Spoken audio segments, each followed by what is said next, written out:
All right, so I'm live here, 52 weeks of AWS. I'm continuing to cover the Solutions Architect certification material.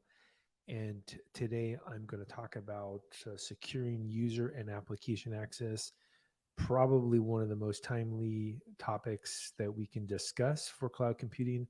There is a lot of increased risk of cybersecurity threats in the world right now, and there's conflicts that could potentially make your organization really need to care a bit more about cybersecurity. And so this is a great topic for today. So let's go ahead and dive right in here. I'm going to talk through this material on securing user and application access. I'm going to go ahead and share my screen if you're watching live here with video, and let's get to it. Okay, so first up, securing user and application access. We're going to talk about some of the things like architectural needs, the user account and IAMs, how to organize users, do federated users, multiple accounts. Also play around a little bit with AWS itself and do some demos if it seems like it's needed. So by the end of this talk today, I'm going to cover IAM, groups, roles, how to use user federation, also about AWS organizations, and how to manage multiple AWS accounts, which is, in fact, a really good process for many organizations. Okay, let's get into architectural need first. So, that's typically a good place to start is what's the structure of your company, what it is you need to solve, and then move into the details. So the first thing that most people don't do that they should do when they're using AWS is they need to secure the root account. I've personally seen this happen at multiple companies where everybody was using the root account initially because it's a startup and we want to move fast and break things, or like I like to say, move fast and break democracy. But in general, with root users, you need to secure them immediately because it's so easy to essentially give someone access to your account, and then now you don't have a company anymore. You've given it away to other people. And the first thing to do would be to create a admin user account. The next thing to do is make sure that you lock away the root credentials, and then don't use the root account, period. So instead, what you would want to do is use the admin or specific admin users, maybe an admin for S3 or an admin for compute or something like that for most of the tasks. So IAM is a way of managing identity and access management. You can securely control individual and group access. You can integrate with other AWS services, do federated identity management, granular permissions, and also MFA or multi-factor authentication. Okay, what are some of the components to review here? I think one of the big ones to be aware of is this concept of being able to create a user, right? That's probably the biggest of all, is be able to say who's going to do what in terms of the user accounts. And then the next thing would be to group those together, right? So you would have maybe the data science team or the software developers or the product managers or whatever teams you want to build. And then you can apply the policy to that group. That's typically a best practice, is to create a group that has some type of role in an organization, and you use something called PLP, principle of least privilege.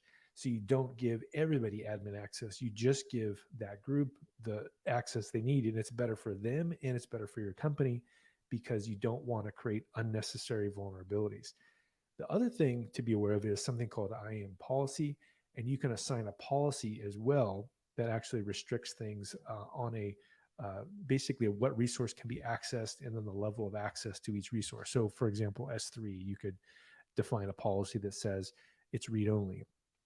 The other thing that's really commonly used for AWS is this IAM role concept. And this is a way of granting temporary access to a resource. Like, for example, the EC2 instance that you launch, if you create a role where it can access read-only S3, that would be a perfect use case versus taking some developer in your company, making API keys, putting those API keys onto an EC2 instance. That's a bad That's a bad practice, right? That's a worst practice, not a best practice, because if that developer leaves, now what do you do? Even if you trust the person, which is probably not a good idea to trust people that are not in your company anymore. But if you are going to leave that resource running, you now have to figure out how to manage the production aspect of that key. Do you remove it? What do you want to do? So the role-based privileges solve the key on the server problem. Okay, so that's IAM in a nutshell. What about permissions? So permissions are defined in an IAM policy. This would be in JavaScript object notation or JSON.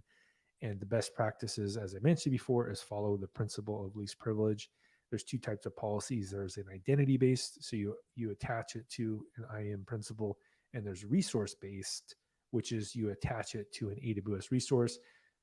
For example, how IAM determines permissions at the time of request. Is the permission denied? If it is, then you don't go any further. If it's not, you then ask, is the permission explicitly allowed? Yes. Otherwise, you deny. So identity-based versus resource-based, what's the big difference? Identity-based is attached to a user, a group, or a role. These are AWS managed or custom managed or inline. Resource-based policies are attached specifically to a resource. For example, if you created an S3 bucket for your data science team, you may put some specific policy, like maybe the data science team can only read the data in the bucket because there's no reason for them to mutate that data. If they're going to train a machine learning model, they put them into a different bucket, and that would prevent potentially data integrity issues for maybe really important data you have in your company. So IAM policy document structure, this in effect can be either allow or deny. And so the type of access that's allowed or denied would be, let's say, S3 get object, or in the case of resource, it could be specifically some resource like a queue, SQS. And then the condition would be something like the username. It would be the resource that the rule must apply to. So ARNs and wildcards, you see this a lot with AWS, is that resources are identified by using the Amazon Resource Name or ARN format. And so if you're going to access, I don't know, a queue or a Lambda or a step function or something like that, you would use this syntax, which is ARN : partition : service : region : account : resource. So that's really the shortcut here. An example would be, in this particular example that AWS is giving me, is ARN : AWS : IAM : 1 2 3 4 5 6 7 8 9 0 1 2 user / MMAJOR. So that's really the thing to be aware of with the ARN format. You can also use wildcards, though, to give specific actions for a resource. For example, S3 star or IAM star, access key star. Okay, so what is a policy example like? So at the very top of the policy statement, you would say what the effect is. So let's say effect allow, and then you would say DynamoDB, S3, and then you would put in potentially the ARN, and then you would have maybe the bucket names, and then you could have below that an explicit deny that says, for example, these kinds of things, are the things that I want to explicitly deny. So in a nutshell, with IAM policies, if I just go through here and I go to my account here in AWS, and I go ahead and I type this in, you can see here that you can actually go through in the front of the console, and there's a bunch of different things that you have in your first presentation. You have user groups, users, roles, policies. And so if I click on policies, I can go ahead and I can create a policy, and then there's an editor where I could go through and I could edit things, or I could just go to JSON if I'm an expert and just put those things directly into a policy. Okay, so one of the things that you'll be asked on certification exams is you will be shown, for example, sometimes you'll look at a policy and then you'll have to explicitly explain it. And so this is just a good thing to be aware of, is that you should look at some policies and just make sure you understand how those work. CloudTrail is really one of the most fundamentally important services for security in AWS. Why is it so important?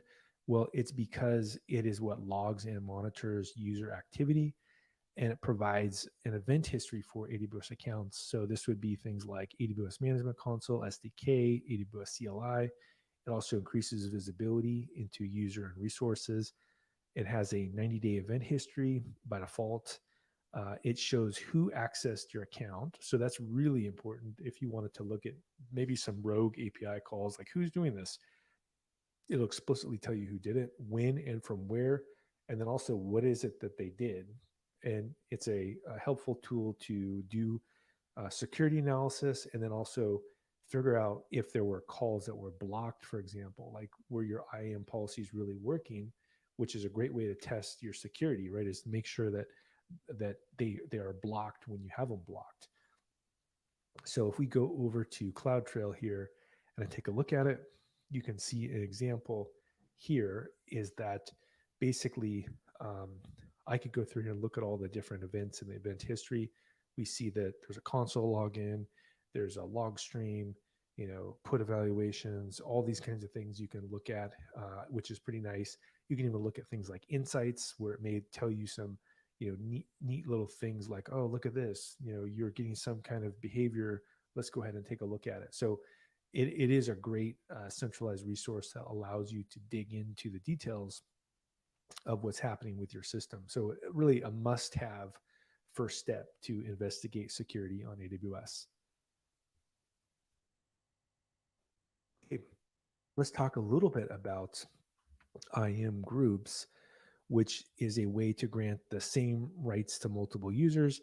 So instead of having, at a Fortune 500 company, it would be impossible to give every single person that comes in, maybe you into your company, specific, permissions. In fact, it would be a bad idea. In fact, a security hole, because if you're explicitly giving everybody one-off permissions, you're going to create a error at some point, and then you've given somebody too many permissions, and then at that point you have a vulnerability. So the best way to do this is to basically have a group that has a job function associated with it. Again, data science would be a good one, where you would have potentially maybe read-only access to S3 and ability to talk to SageMaker, and maybe you can also work with Athena or something like that. You put those all together into a group, and then when someone new comes to the organization, you go ahead and you give that member access to that group, right? So that you're not making mistakes every time you explicitly give a particular user permissions. So some of the things that you could see in a group level IAM structure, you could have group admins, group developers, group test. And so maybe a new developer is hired, you add them to the developer group. If a new developer is in a different role, then you add them to their new group. So really, it's the idea here is that you apply things to a group versus an individual, because it's more secure. There's less likelihood you'll have special cases that create security vulnerabilities. So a use case for IAM with Amazon S3 potentially could be that IAM policy, you could grant read, write, list access. And then you could also have an IAM policy that grants read, write, list access for the developers, and then the bucket with home directories for each employee and share for groups. So you can really use this to use IAM as well with resources. Okay, federated users. An IAM role characteristic allows you to provide temporary security credentials. It's not uniquely associated with one person. It's assumable as well by a person, application, or service, and it's used to delegate access. So use cases would be to provide AWS resources with access to services, provide access to externally authenticated users, also to provide access to third parties, and to switch roles to access resources in your account or any other account. So really, as I mentioned before, this is a best practice for deploying services into production. If it's for example, S3 instance, an EC2 instance, you would give that EC2 instance the ability to do whatever it is you needed to do. For example, read from S3. And really the role-based, I guess I can do a little demo here real quick, is if we go to IAM, it's pretty straightforward to create a role. All you need to do is go to roles and then say create role, and then it'll allow you to select the trusted entity type. We could say AWS service, and then it even has the common use cases because it's so common. EC2 and Lambda, those are the ones I use mostly roles with. You select EC2, and then you would go through and you say next, and then it says, okay, well, what do you want this role to have the ability to do? And so, again, using the principle of least privilege, maybe it would be S3. You would go through here and look for it, and you could say maybe S3 read only, right? And you could have this particular EC2 instance could read buckets from S3. So you can also grant permissions to assume a role. So an IAM user application or service to assume a role, you must grant the permissions to it.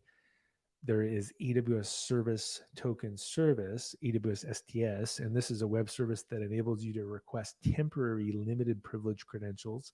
These can be used for IAM users or for users that you authenticate, these federated users. For example, you could allow an IAM user to assume a role.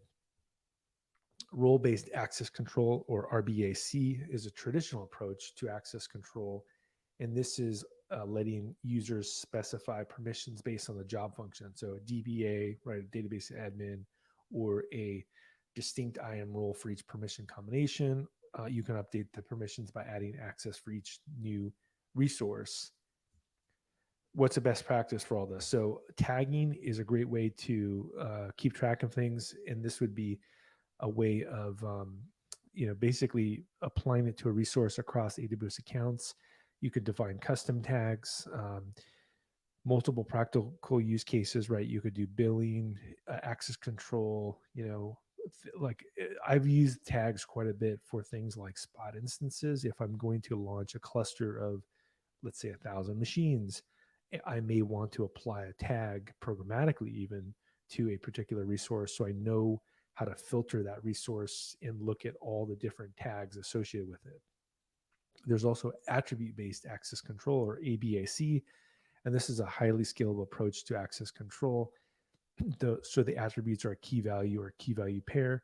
So team, developers, project, unicorn. The permission policy rules are easier to maintain with ABAC than with RBAC because the permissions are automatically applied based on attributes, and the granular permissions are possible without a permission update for every new user or resource, and you can audit it as well. So how would you do this to your organization?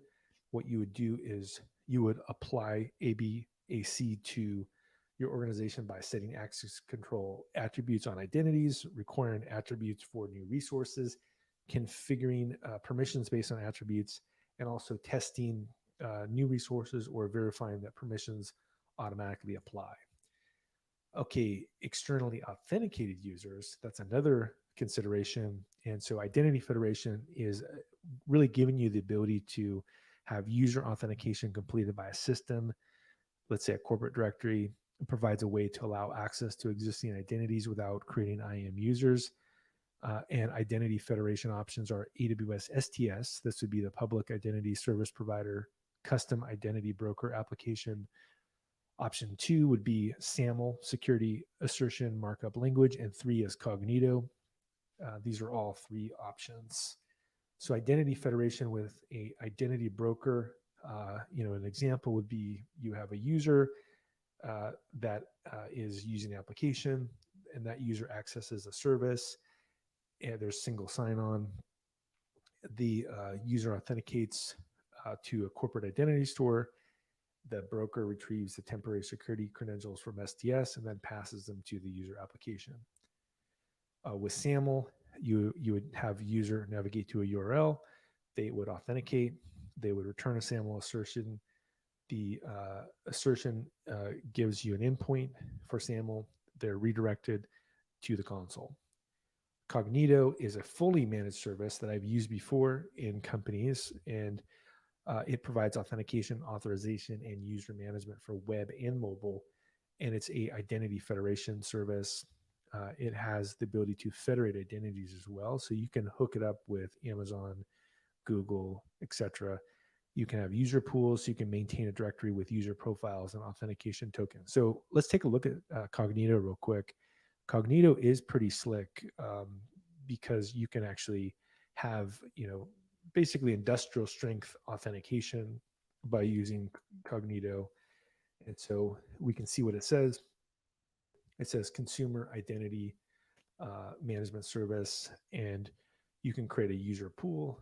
In this case, you can either do a Cognito user pool, and so users can sign in with email, phone, or username, or you can do federated identity, and that would be using things like Google, Amazon, Apple, and you can actually manage it through Cognito. So it's a very sophisticated service that you can use to basically manage authentication, authorization, and user management.